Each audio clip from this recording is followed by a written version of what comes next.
you can go to the Reel section, and everything is over there. If you don't find something over there, I'm trying to get the YouTube channel going. It's very slow right now.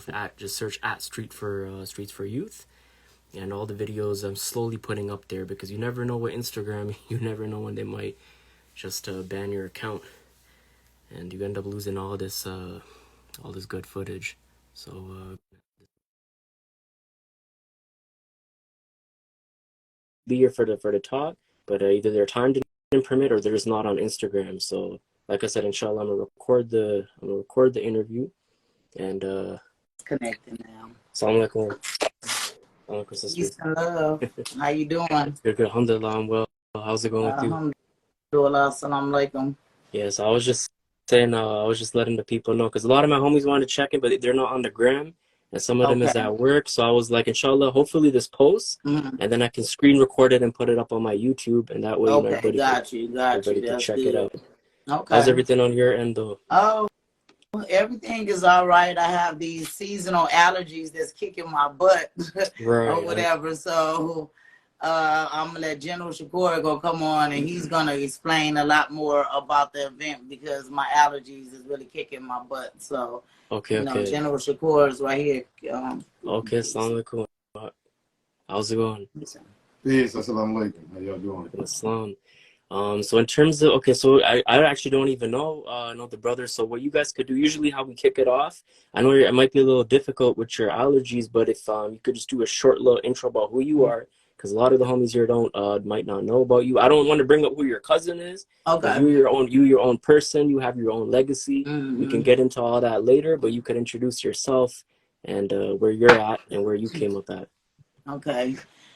I'm Sixx Shakur, Queen of the Have-Nots, the infamous Sixx, back up in this. And I'll be in. Then we got General Shakur back up in this too. Okay.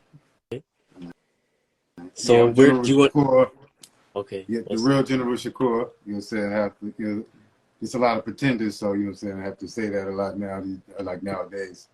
But I'm basically, you know what I'm saying. I'm born and raised in the Black Panther Party, the original real Black Panther Party. Right. I was raised putting in work. I've been, you know what I'm saying, putting in work in earning my rank since I was born. You know, this is how I get the rank of general. You know what I'm saying? Like a lot of people slap that title on and they ain't earned it.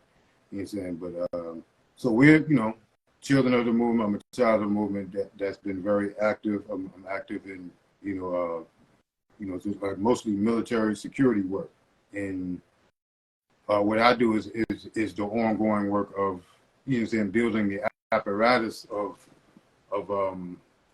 self-policing. You know what I'm saying? Because mostly I come out of a network which is known as the African Security Force, and our elders are the Black Liberation Army. So I was born in the security arena. My parents, my grandparents were, heavily in the military aspect of the movement. So that's kind of how I get to where I'm at and get to, the rank and the authority to establish certain things. So as far as like us keeping the Panther work alive, we are now ready to let certain, cats out of the bag to let people know what's been going on behind the scenes, because everybody know we've had to regroup due to the COINTELPRO, and now we have a lot of other things to reveal about tricks that they've been using on the community, because a lot of people have to understand the tricks wasn't just on us, it was on the whole community. So now we have a lot of fake groups out there that are COINTELPRO groups. So now, but I don't want to, go on and on. So are you guys related? Like how you guys connected? You guys related to Well, yeah, we're I mean, I say, so like we're related in a way that everybody's related. We're like very, very like long distance cousins. Like in our family tree, we realized that y'all got Davis, and then you have a Davis that links with so and so, and so that's how it all actually links up with blood with us, and then with Pac. But I was raised we were raised in the Shakur family. So I was born with the name Shakur. Because the Shakur family did not start with Fanny or Tupac. It started with Saladin Shakur, and our elders were pretty much kind of like adopted by him. He was called Abba. Abba means father in the ancient Mayan language. Right. And so he was the father to all of us. Okay. And so some people took the name Shakur and some people didn't, but it's the family. We call it the family, but nowadays, out of reference, people call us the Shakur family. Shakur family. Yeah. Okay, no, that's definitely interesting because growing up, of course, we didn't really know too much about the Panthers, but me and a few of us, we were really Pac heads growing up, and to this day, if you check our playlist, it's just Pac. It's funny because some of the homies they know all the lyrics to all these new rappers, and I'm blank. But play them Pac records, and I know you just know all the lyrics to the Pac tracks. So you know, obviously, growing up, you're hearing the Shakur name. And then you hear in other places, like, of course, me, myself, I know about other people, obviously, like Sanika Shakur, and then I know some people be taking on the name. But, of course, I know the sister, she really related to Pac because I seen her interview, like, 3 years ago on KevMat.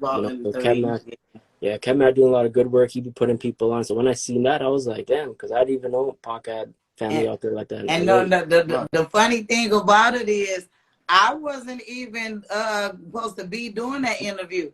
He had my auntie watches his shows all the time. Okay. And so my auntie is an original Broadway gangster Crips. She's one of the original. She's 65 now. So she started talking to him about the Broadway original Crips.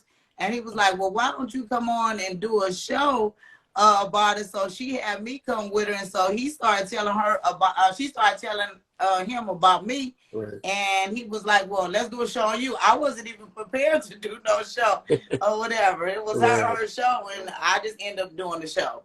And that's so interesting because everybody, right? And that's so interesting because everybody I talked to so far in LA is actually from the Crip car too. Whether it's Ray, daughter Raymond, Washington, and of course, like the homie Stanley from Long Beach, who's an author, a reputable author. So this is probably the first time talking to somebody that's from the other color. So this is first time even for me, and that's why I thought it was interesting to bring that up. So obviously you yourself are from like like from Stone. I'm from Bloodstone Villain, 56 Bloodstone Villain, east side of Los Angeles, 565 Dukes, and original 57 Bloodstone Villains. Okay. So do you want to shed some light on that, like how growing up, like how that your experience was in the streets? Well, was it negative, positive? Actually, I was born and raised in Los Angeles, on the east side of Los Angeles, Compton Avenue, Latham Avenue, 52nd Street, 53rd. I lived over there my whole life, probably until I got in maybe in high school or whatever. So I have like my family members are Bloods. They're either from Bonnie Hunter or from DSV.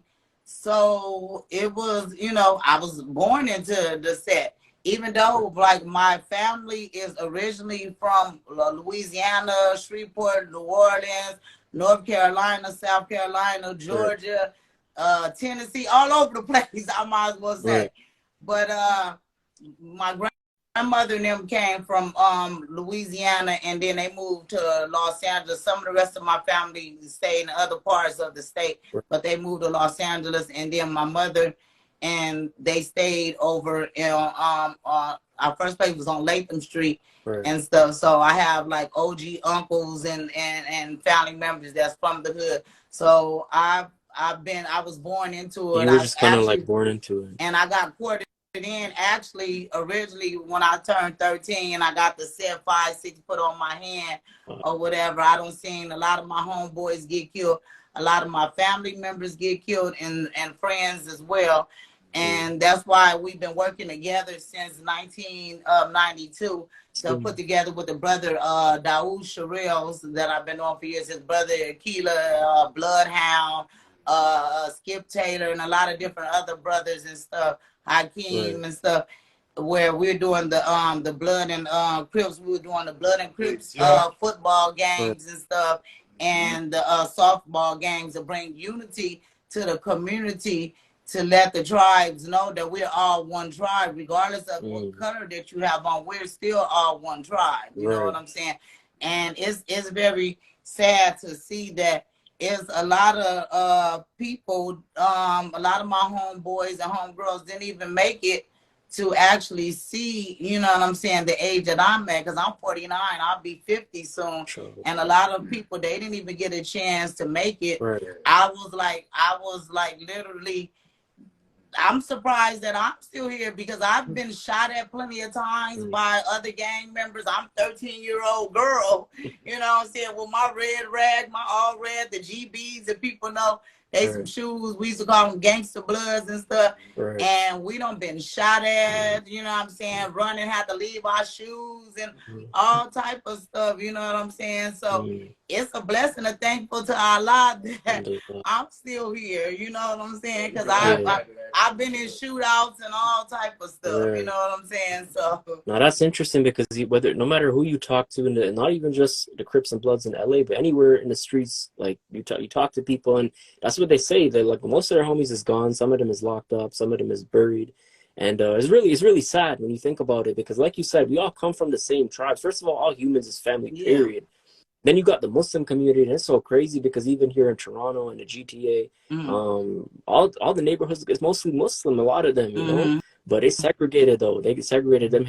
They feel like they killed my cousin, that person killed my brother. So it's been wars since, you know, the 90s or the 80s. Wow. And it's the same out there in LA. And even my homie Sharif, I think you follow him on the gram too. His father was actually a Panther too. He used to actually sit down with Malcolm because they're from Inkster.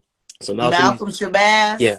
Our little brother, Malcolm Shabazz. No, I think that's I'm talking about Malcolm X. Rest in peace, Malcolm Shabazz. Right. So you're talking, I guess, about the grandson, right? Yeah, right. Yeah, no, I'm talking about Malcolm X. Oh, like you Malcolm X. talking about Malcolm X? So, Malcolm X. Okay. Yeah. So Sharif's father used to sit down with him because he used to live in Inkster back in them times in the 60s. But I seen that though. I seen that you actually know the grandson. So could you speak about that, like how you connected with Malcolm X's grandson? That's interesting. And then he can tell you more about that because he actually lived in we all lived together. So we all lived in the same household. We've been doing this for a long time. That's what people don't understand. So sure, bro. You want to talk about how you know the Malcolm X family? Go ahead. You can. Yes, well. Because I've already spoke on it. Yeah, just like I said, the father of the Shakur family, he was an associate of El Hajj Shabazz. And so that's where we get our philosophy from, is what we call the Malcolm X doctrine. And so, like I said, I grew up in a security, / military community. Most of my rearing was straight up from my grandfather, who was, he ran, he was a gangster. He was many things, he ran with Bumpy Johnson at his time. Right. He was known as one of the Reds, Big Red of Detroit Red. He had Detroit Red, you had New York Red, then you had Boston Red. Right. He was known as Boston Red, and he had stuff going on in the tri-states. I know Malcolm was known as Detroit Red. I didn't know there was other people that was going by Red, so that's interesting. Yeah. Malcolm was Detroit Red. My grandfather was Boston Red. Wow, and, I didn't know. And then you had Red Fox, who was from New York. Wow. And so Red Fox and Malcolm knew each other very well. The other ones, they crossed paths, but my grandfather was, he was more quiet. But anyway, we clicked on the fact that our grandfathers was revolutionaries. We both kind of lived a similar path with those expectations to be like your grandfather and things of that nature. Right. So with that, I met him, a few times, and then when I moved to LA, we wind up meeting again. He stayed at the house. This is before he was murdered. It was the last time I saw him when he left or whatever. So we was kicking it, right. We just had a good time, you know what I'm saying? Shared a Guinness, a little blunt, talked about our life, I really wish it didn't have to end like that. But we had a good time. We linked up on, being movement children and being Stones. You know what I'm saying? He's Black Stone under T. Rogers in him. A word? You're talking about Malcolm X's grandson? Yeah. Okay, I didn't even know he was affiliated with the Stones, so that's news. He affiliated with the Stones. He was under T. Rogers. I know about T. Rogers. I definitely know about T. Rogers. I've been knowing him for some years too. Long time. You were at the funeral, right? I think he was at the funeral. No, I didn't make it. Everybody, I had talked to him. I was at the funeral. A week. No. He talking about T. Rogers. Oh, T. Rogers. No, T. Rogers. No. T. Rogers, no, I didn't make it. Okay. His family and stuff had sent me the stuff because I was out of town. Okay. Or whatever. So I didn't get a chance to make it. But yeah, I had talked to him like maybe I want to say 3 weeks or so before, because I used to live in the jungles too or whatever. My dad stayed in the jungle. So the thing of it was, like, when I got into high school, a lot of my friends was going to Jefferson High School, which is a school that's like a mixture with in 30 Rue Hood and either lot. So for a minute, even though I stayed in my hood in BSV hood on 53rd Street, I ended up going to Lock for a minute. And even though I know a lot of Crips too, even though that I'm a blood, because I have certain family members. I have more blood family members than I do Crips, but I do have Crip family members as well. Seems like that's the structures in LA, because even talking to the founders family, they got relatives as blood too. And they from the founder of the Crips. So it's interesting how that goes. Yeah, so the thing, so I went to Lock, and you know, I was cool with one of my homegirls. She from I think she was from Gray Street or somewhere or whatever.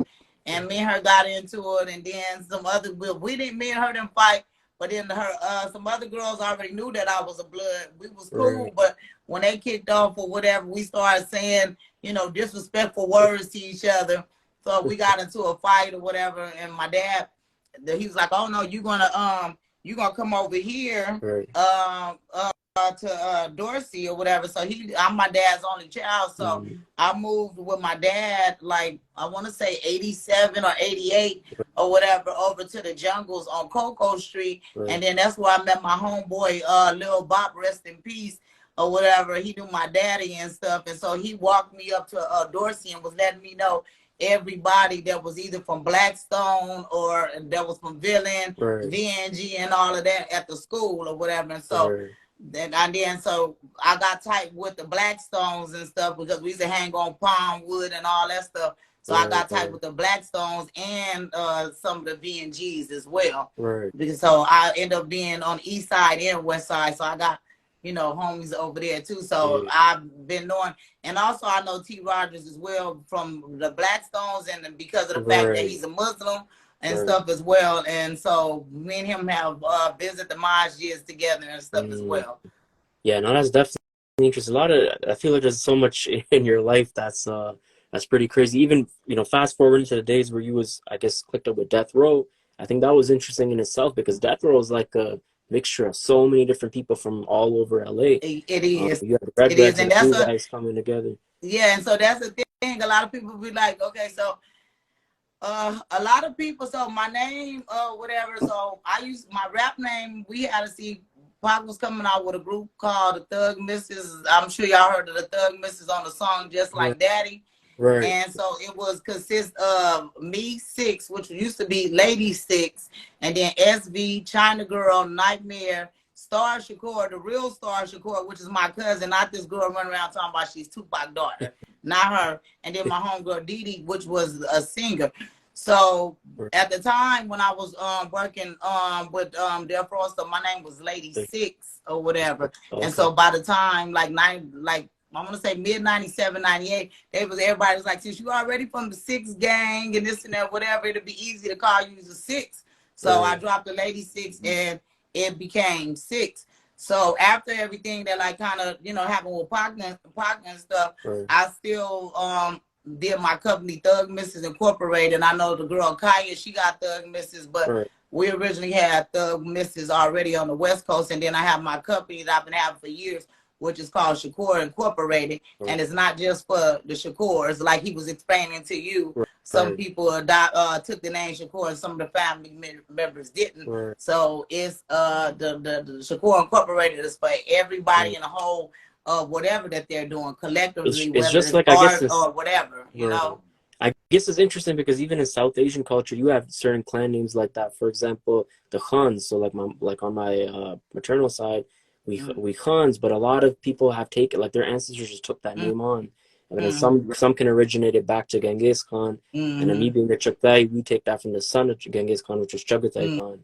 And it's interesting because they used to be so against Islam, and then eventually their great-grandchildren became Muslim. So that's interesting. Some people adopt names, some people have them from centuries. It's interesting. But that's it's interesting you guys talking about the Black Panther movement because I always knew Pac's family was affiliated with that, but now it all makes sense why his music was so like focused on like it was more military style and it was all talking about the oppressive system and all that type of stuff.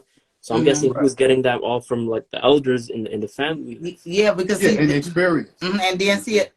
The experiences of growing up, because we grew up in a time where it was real thick. In our families, as well as many other families, we grew up experiencing real espionage. You know what I'm saying? Like people really, real hitmen trying to kill us and things of that nature. Seeing this, and so like some people be like, "Oh, my mama was so and so," and they never really did anything because they probably was like at their auntie house or told to go play. But we wasn't those type of children. It was like y'all got to be in formation. We got up early every morning and drilled and whatever they did. If they had to run 10 miles, we ran 10 miles. You know what I'm saying? So that's a lot of people felt like, oh, Tupac is, he acting like a thug, or he acts this way one time, and then he acts this way, But the thing, he is just, many different sides of like all of us. But that's a lot what of I was people telling do people. say Some that. people try to bring that up, and I'm like, don't you got multiple sides to you too? You be praying Salah, and you be doing something else too. So you can't be judging Pac for all that. Yeah, the military. Certain sides come out at different times, So how do you two feel about because I know a lot of people have different comments to make, but you guys as family, so I would take your opinion over the others. But how do you feel about Tupac and mixing in the street politics in LA and how you think that was how do you feel about that overall? Do you think that's what kind of led to his demise? Because I seen the Outlaws talk about how he was just riding with who he was with, and he always did that. So it wasn't about no Crip and blood at the end. But some people feel like that was his downfall. So I'm wondering how that plays out with the Black Panther movement versus the Crip and the blood situation. Okay, that's a good question, and I'll answer that question.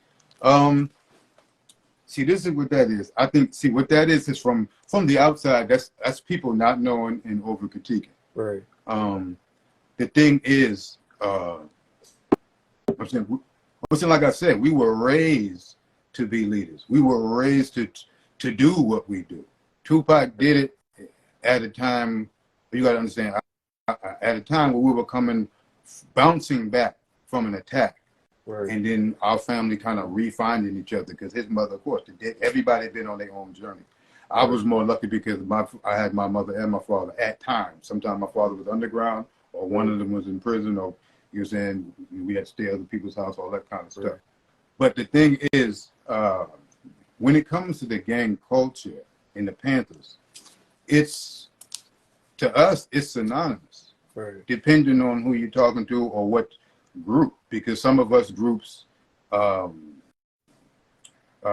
the Bloods come about. In the beginning, it was more of the West Coast Panthers that may have helped with the Crips. Right. You're saying that was the leader of the Slaughters at that time because he was well respected. He was the Minister of Defense and he had respect in the streets. Right. Now, I'm not from California. I'm from the East Coast. You know what I'm saying? Okay. My people was Panther 21. You know what I'm saying? And so I come from that side, but my parents had a link to the West Coast. My father in particular had a good relationship with the West Coast. Even when he had the East-West Coast beef, he wasn't necessarily caught up in the whole hate West Coast. He was actually in here in prison in Soledad with George Jackson. At the time when Bloods came about, it was a time when Panthers actually helped in that. This is why Pyru's original name means Panthers in red uniform. So the Black Liberation to help with that, with the original name of Blood was Black Liberation of Our Descent. So for us, our OGs sat down and came up with this plan, the Codes of the Thug Life, so that we could reunite all of these things that were going on before we got attacked. Right. And so the Codes of the Thug Life with some OGs in prison came up with because everything was going in disarray. And so at that time we were being, trained.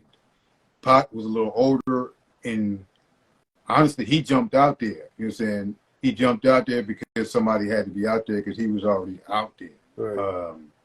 And the thing is, he came to California to live when he was about a teenager. Right. So, as a teenager, you're going to, whatever's around you, you're going to, do what you do. So I don't necessarily think it was a bad thing. It may have been timing when you look at it, but life is life. But if I would just say, you know, it was because he had so much going on at one time. He was being famous. You know, he was trying to put his life. He was young, still trying to understand it all. You know what I'm saying? And see what he had to do. So, and that's so crazy because people always talk about, you think about like Pac doing all this stuff, and then you bring up like Pac was only 25 when he Yeah, got that's it. That's all. Right. Was, yeah. Right. And prior to all of that, he had gone through a lot by the time he died. He died at 25. He did. You know what I'm saying? So he was putting a lot together in his own mind. And I'll say one more thing before she speaks. I can speak to it because I'm kind of following that same. I have the same job within my family. Is the job is the same job, because in our job is we're all on duty. You know what I'm saying? Like I was put on duty by my elders to come out here. You know what I'm saying, to do some things. You know, after Geronimo Pratt passed, and then Tupac happened to pass. So I was out here as a liaison between the East and West, and to get things back going. So what I do, since I was younger, the way I became a blood and stone, first of all, is I was on the East Coast, but my OGs are under you know, Prince Malik and what's known as Jeff Fort. So these are the stones that I grew up around. You know what I'm saying? And so these are the people who gave me, you know, saying direct permission to rep Stone. And then later on, as an organizer, I always organized with the hood. Because we grew up in the military setting, but we grew up in the hood. So it was really natural. It wasn't like, oh, we trying to be a hood or a gangster or something other than, we were really told to go out and organize, because that's what our job is. We living in a war. That's what we were told. We live in a war, you know. We're just baby warriors. We expected to grow up and go out there and find a way to make this happen. So that's the mindset of Tupac, and that's the mindset of some of us today. And so really, that's kind of like what it was. I know his experience wasn't exactly like mine, because I was able to sit back with the elders. You know what I'm saying? They wanted me to be an outlaw. At the time, it was called Drama Sada, but at the time, it was very few of us really trying to follow that path. So it was like nah, you know, you need more development. You're too angry, and they wasn't ready for me to go. But long story short, I bumped into what they didn't want me to become a blood in California. That's what they thought. My mother, you become that, and you get lost in that because of my temperament. But hey, all of that was hitting the East Coast, so I became that anyway. You know, and so, but I had the guidance, so I was never lost. I never let nobody son me or big bro me. I never, you know what I mean? I always set the precedence wherever I go. Whatever crew I got with, we got the Gorilla Stones. I let everybody know what it was. Nobody ever, you know what I'm saying, told me what to do. I put in my work so that I can get to where I'm at, so that I can continue to do what I'm doing. You know what I'm saying? And made my own name for myself. It's very interesting though that the whole family seems to, like a lot of members of the family seem to be affiliated with Stone. But it's interesting because in LA, we always hear Pac was more running with the mob, or running with mob parts. So how did that, like, was there a time where Pac was running with the BMWs, or was he always kind of with the mob? Well, the thing of it is he was rolling with the mob, but also the bounty hunters, because the bounty hunters was key figures in Death Row as well. So, you know, OFTB, Flip Side, and everybody. So he was basically running with all of them together. What I want to say is, what a lot of people didn't know or whatever about Pac is that, you know, he had a organization that he was putting together, and I'm one of the original members. Also, another one of the persons is Panther Shakur and Star Shakur, Crystal.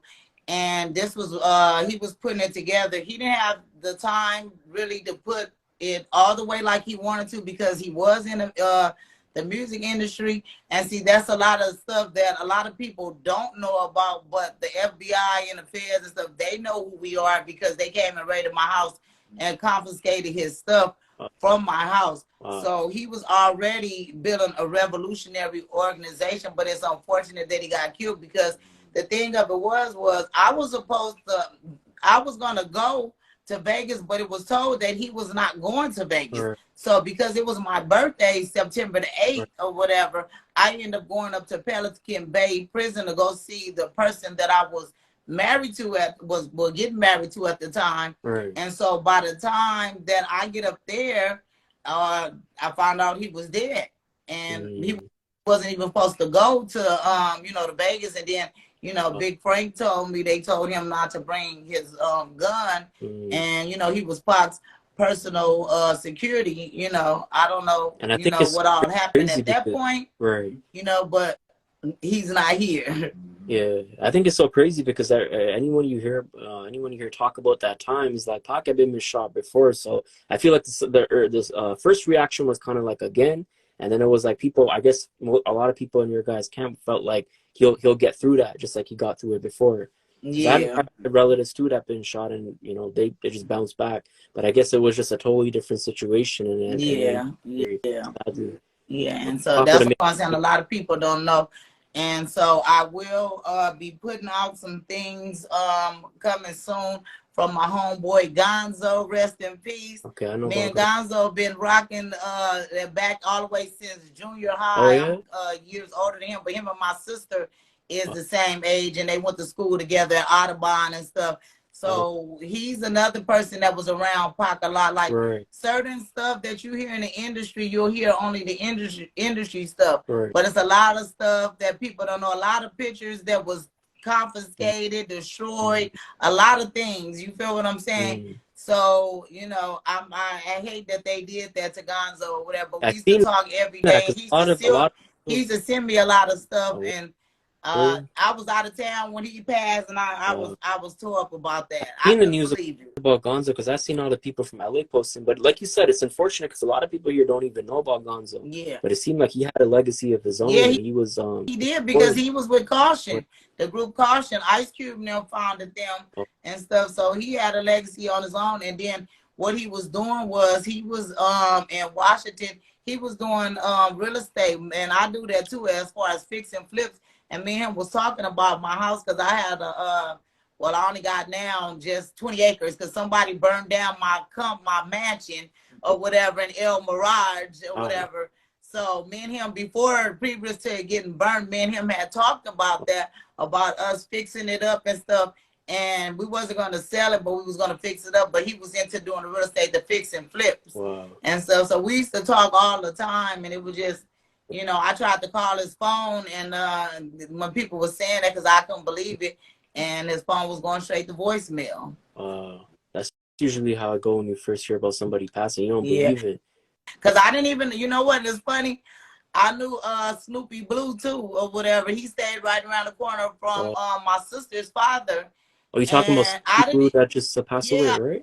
I That's didn't Ray know Ray's it. like You know, closest I used to homeboy. be on G Unit West as well. Wow. And so I was surprised when they was posting. I seen Ray Ray was posting it that he had passed away. But yeah, They was I know tight. I've been on Snoopy Blue for some years too. Yeah, they used to be tight. They used to always be on live Yeah, together and stuff. I That's the know. only reason I know about him. Yeah, I know him when we was with G Unit West or whatever. Me and the homeboy, Papa Smurf was the blood side. Spider Loke and Snoopy Blue was the Crip side and stuff. Spider Locke was part of And it. the rest of the different people, we was G Unit Wow. West. Wow. So No, I know about yeah, I Spider got G Loke Unit being West part of G tattooed Unit. on me. Yeah. Wow. Yeah. I know about Spider Loke being part of that. I didn't know about all the others being part of it. So that's interesting. Yeah, no, it's funny because I know I've been on Spider Loke for a long time, and I had just came back into town from Louisiana visiting family, and so the homeboy Ghetto Black and Spider Loke come and be like G Unit West, and I'm like, I don't know about no G Unit West, I don't know about G Unit. And so that same day we go to this show and there's 50 Cent and everybody and stuff or whatever, and they telling him you know, about who I am and stuff. I spit a rhyme for him and stuff. And then we just, you know what I'm saying, rolling, you know, doing stuff with them. Right. And it's interesting how everybody seemed to connect in LA. And I don't know if you ran into Ray Ray yet, but I remember I think I messaged one of you, either her or you, and I was like, you guys get that. Because she real important too, and you doing a lot of important things. Yeah, I've never met her in person, but I heard about her or whatever. I think she's real cool, but I've never met her in person. Her and also Stanley, the homie Stanley from Long Beach, he got his own publication company called Okay. And he a real podcast too. And I feel like if you guys connect on some book stuff, if you have ideas for books, you guys could achieve a lot of big things out there. Okay. And he's all over LA. He just like you and just like Ray Ray, his mindset is open. He not trying to just stay Okay. still in the neighborhood and Well, not you gonna connect have with. to send me his information, I already and sent yours I'll to get him. him He up. follow you and everything. Okay. I don't know if you have a page, but I'll send it to you as well. Okay. Yeah. And then also we wanted to talk a minute, a Right. little bit about the benefit that we're doing. Right. You want to speak? Yeah. About it. Yeah. So the benefit is basically it's two parts. We're saying one is Thug Mansion. We're saying based on what I was saying earlier is to commemorate the work, is to keep the work going, Right. you know, of the unification of the gangs and the tribes. You say under one banner. Right. You know what I'm saying? So and this work didn't start with Tupac, you know what I'm saying, or our elders. You know, saying this is work that we all been doing since the Bloods and Crips of LA themselves has done a great job with doing them, you saying, unifying themselves. Right. And since I came here, I learned, you know, saying, sat down with the big homies and the OGs, you know, saying, because I let them know what I was coming to do, my plan. Right. So they sat down, let me know the whole history and the understanding, you know, of what I'm getting myself into. You know, saying, like all the tricks that how they tried to trap them and how the police tried to keep it going, in the Jim Brown and all the other fake activists and actors just came to get money and never helped the community. And so right. What Thug Mansion is, it's to keep, you know, saying it's to keep the vision going. You know what I'm saying? So like similar to like the song said, a place where Bloods and Crips could collide. You know what I'm saying? Not to spark beef, but to spark trees. You know what I'm saying? Right. And, or whatever. You know what I'm saying? But just a place where we can roll in peace. You know what I'm saying? Like the song said. So we want to provide that space. You know what I'm saying? I know you quoting Thug Mansion. No banging allowed. You know what I'm saying? You can come rep who you is. It's no banging allowed. And if you see anybody you got a problem with, you either honorably avoid them. You know what I'm saying? Like they say in Islam, you know, or we sit down and we can have some kind of talk. Like in the Panthers, what we used to do, we called it, in our family, we called it love, criticism, unity. So if we had a problem or anything, we sit down, we have the criticism. Somebody need to be in the hot seat, we still in the hot seat, but it all ends in, you know, love, criticism, and unity. We end in unity and love. Right. You know what I'm saying? Whatever the criticism was, it teaches the person how to take criticism, and it teaches you how to give criticism in a positive way without tearing each other down. So those are the type of things that we'll be going over. We'll have, you know what I'm saying, we got like Mos Def, we got certain members of Wu-Tang and other members of, you know what I'm saying, other groups that want to make it, you know what I'm saying. The next day we'll be having, we'll be having my father, Bilal Sunni Ali, who's a member of the Midnight Band playing with Gil Scott Heron. So that'll be the next day, you know, more the older crowd want to show up, and the OGs coming out from the West Coast and East Coast, you know, older Panthers and other freedom fighters that necessarily, some of them wasn't Panthers, but you have many other revolutionary formations. Right. And so right now, that is going to be a commemoration to the ongoing work. So what's going on right now, you have, it's a benefit for Banner, which is what Dr. Mutulu started, you know, the acupuncture work called Banner, you know, and so that'll be, you know, that ADS Collective, which is the ongoing work from Banner, you know what I'm saying, with another one of our uncles and OGs, Dr. Kokai Patterson, who studied directly under Mutulu Shakur, you know, with my mother and many others. He's been the one that's been keeping it going. In Washington, D.C., he owns a program called RAP. He's the one who's been teaching me and everyone else. Right now, we're teaching people all around the country. Right. We want everybody to go check out Dope is Death on YouTube. You know what I'm saying? They're trying to give us issues with it right now because, you know, these people who want to make money and corporatize stuff. But we ain't about the corporate crap. We about all the work. Right. So we're doing this for free. We're teaching people, anybody in California or anywhere, you can get at us. We're going to hit us up. We're going to gather up and we're going to learn and be teaching whoever want to learn. And we're healing whoever needs healing. So with that said, we also have the Panther Mutual Fund. So this is like, you know, saying to commemorate our OGs and the work that they've done, because we have our, you know, saying just giving thanks to our military veterans for their service. Right. So it's basically that's head up by, you know, different OGs and also our revolutionary lawyer and comrade Kamal Franklin. So, you know, saying that's another thing, and what we're doing, what I'm doing, as well as you saying pulling together, you know, the unification with the Thug Mansion movement, is we are keeping the Panther Patrol alive. And so what we've done is formed through the ongoing work is called the People's Police. And so we took it from being neighborhood watch, Panther Patrol, to our actual police formation. You know, not in a sense of joining the pigs or, you know what I'm saying, or selling out now. You know, don't lose me nobody out there. But that's why we call it the People's Police / Panther Patrol, because that's who we are. We are the actual people. We are the People's Police.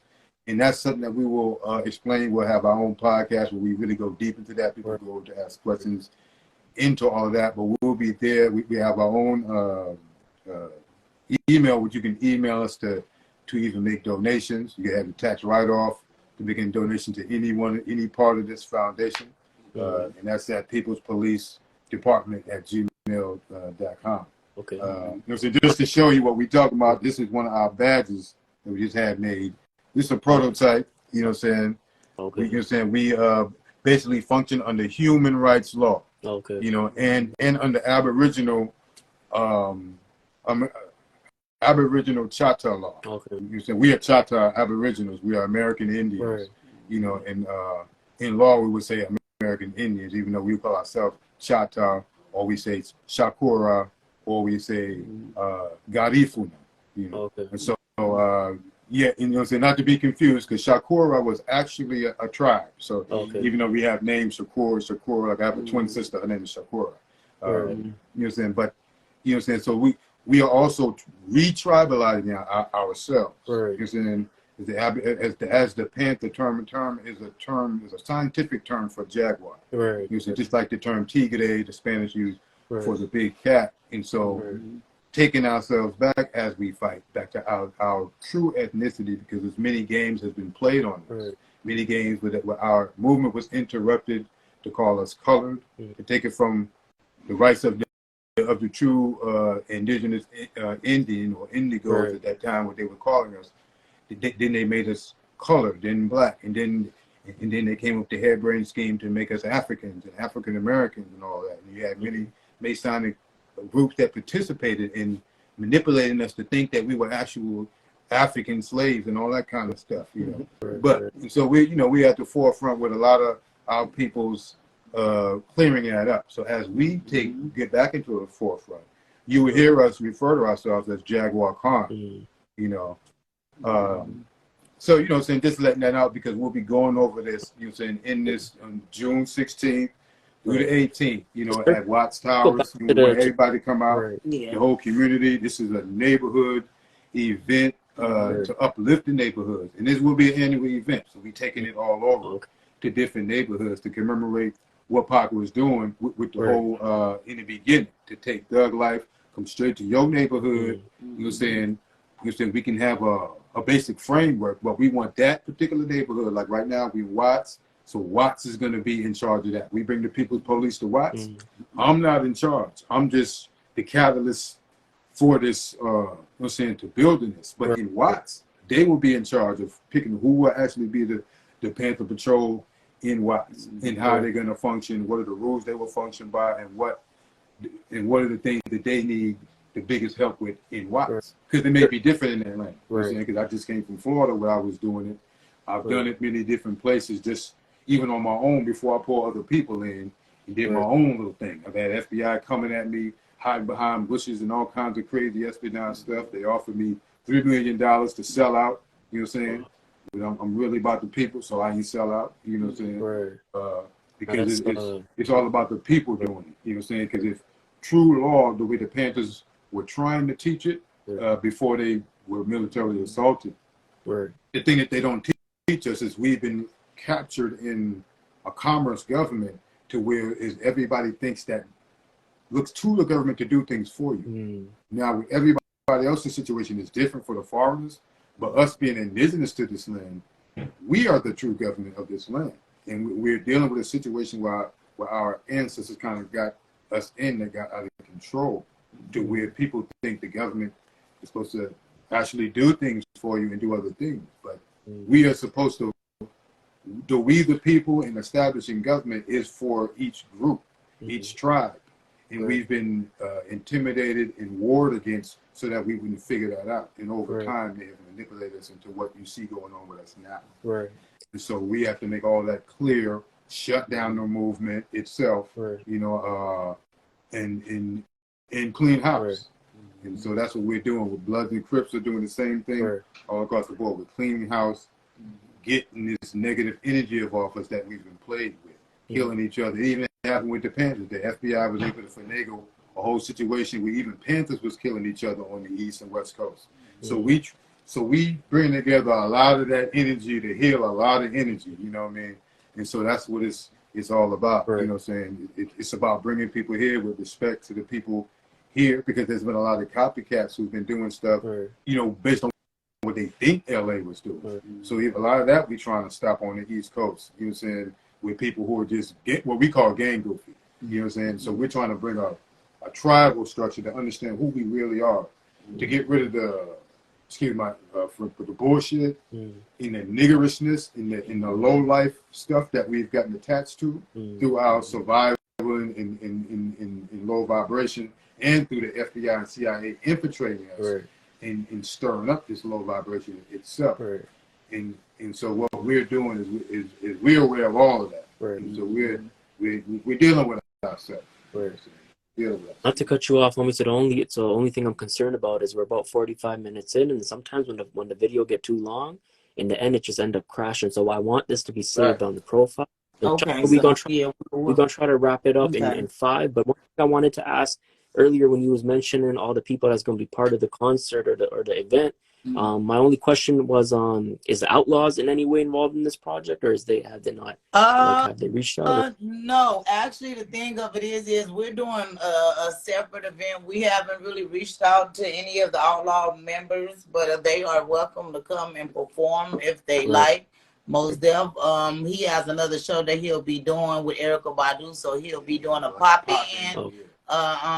He'll be doing a pop-in. But anybody else, if they are welcome to come and perform, they can DM me and send me their information if they would like to perform. But as far as Outlaws is concerned, like I said, they're welcome to come and perform if they like, but we haven't really reached out to them. We're just putting out the flyers and just letting everybody know, you know, what we're doing. Yeah, we've let family know. Like I spoke to Mo Prame, you know, we was over there. My uncle Matulu just got out and all that. So family knows, you know what I'm saying, there's no energy. It's just that, you know, they kind of roll on a different level. Like part of the family, they're taking care of their state and they more commercial and all that kind of stuff. Like so we've up there, like you're saying, just the grassroots who've been doing this work. You know what I'm saying? Like for instance, when Thug Life first came about, before it got famous, when it was just being talked about behind prison and amongst the OGs, I was amongst one of the first people that ever represented on a block, on the street, with the gangs. You know what I'm saying? Like listen, when they was just doing the rap group and stuff like that. You say not taking no power. I'm not saying, you know, that to be funny or anything like that. But you know what I'm saying? Just so nobody thinks that, you know what I'm saying. But they may show up, they may not, because there's a lot of stuff going on with the family right now. You know what I'm saying? There's a lot of other things going on, projects that everybody's doing. So we're just, you know, we doing what we do. You know what I'm saying? We doing the grassroots, you know, revolutionary work. You know what I mean? So, and one other question I had for you earlier was, when Pac was running around, like, I guess, how was your age gap with Pac? Like, was you interacting with him at the time when he was running around? I was 23, he was 25. Okay. What about homie? Like, how old was the brother? For me? Oh, I'm 45 right now. I was like Pac was like 6 years older than me. I was born in 1977. He was older than both of y'all, type of thing. Because I'm 73 and he's 71. Time flies, because like you said, Pac was 25 when he passed. Now look at how I'm over 25 now, so it's like I didn't think I'd be 21. Like I'd be like, man.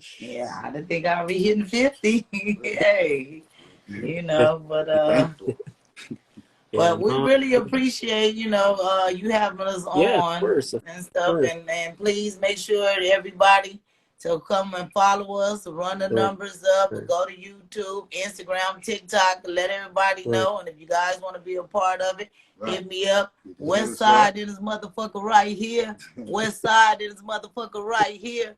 West Side in this motherfucker right here. West Side in this motherfucker right here. West Side in this motherfucker right here. West Side in this motherfucker right here. Tupac. Unfortunately, a lot of the homies, a lot of the all motherfucker the right homies, here. West Side in this motherfucker right here. I was saying a lot of the homies out here is podcasts, but unfortunately none of them is in the car now. But they're gonna see it. I told them I'm gonna send them the recording. My homie just from down the street, Hero podcast. I remember growing up, it was crazy. There was a time where we cut out listening to the East Coast. Period. When we were like 13, 14, we said we're not gonna listen to Biggie and none of that. We gotta committed. Yeah, I was on the East Coast and I was like, fuck everybody, goddamn, it's my family. You know, but yeah, man. That's interesting how I go because the family from the East. Because I'm like Gonzo. You talk about Pac and we gonna fight. I'm like Gonzo. We don't know sorries, no nothing. We gotta get in the ring. You talk about Pac, we fight. It's just so crazy because like Pac is like, I mean, he an artist, but I mean, growing up, you going through hard time, you bump a smile. You going through a good time, you bump picture me rolling. Like there's always you was always listening to Pac growing up. That's how it was over here. Yeah. I don't know. Yeah, he actually kept me from killing myself one time. You know what I'm saying? That I was going through some things, you know what I mean? I was actually sitting in the room and I was like, I'm gonna do it this time, you know what I'm saying? Fuck this shit. Like, you know, I had the gun to me. I was playing Pac. I was just smoking a blunt, like, okay, you know. My mom's in the next room. You know what I'm saying? But it was Pac. He got to that line in the end of the song where he said, you know, when the road gets tough, you keep your head up, you know what I'm saying, and handle it. You know what I'm saying? And at that moment, I'm like, yeah, what the fuck? I'm being weak as fuck. I'm like, check out. I gotta handle it. You know what I'm saying? Like, so it was like, damn, I can't, you know what I'm saying? So it was like, yeah, it was like, thank you. Even in his death, he helped me, you know what I mean? So, right. 2 of my cousins committed suicide. So it's like, I remember the first time it happened, it was a rough night. Like the whole day was crazy. But I had work. I'm a tailor, so I had stitching work to do that night. And because I promised somebody I was gonna give them their suit the next day, but the day was so crazy. But I just bumped the Pac playlist and I just got through all the work, like just bumping Pac all the way till Fudger time. I was just listening to Pac. So that's interesting. Yeah, like therapeutic and affirmational, you know what I mean? Right. The strong messages and all the stuff you guys were discussing was kind of leading to him writing that with the pen and putting into the music. So that's definitely appreciate it.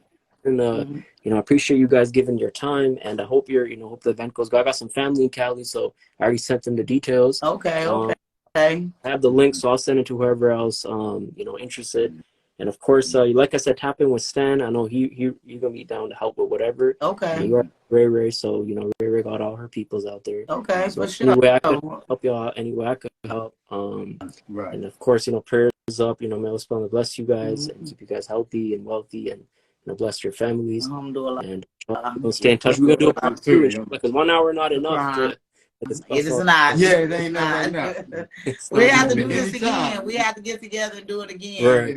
Maybe on a longer platform or something. Right. We better do it again. Inshallah. All right. Assalamu alaikum. Rahmatullahi. Peace and love to everybody that joined in, and see you guys soon. Right. Peace and blessings. Peace and blessings. Peace.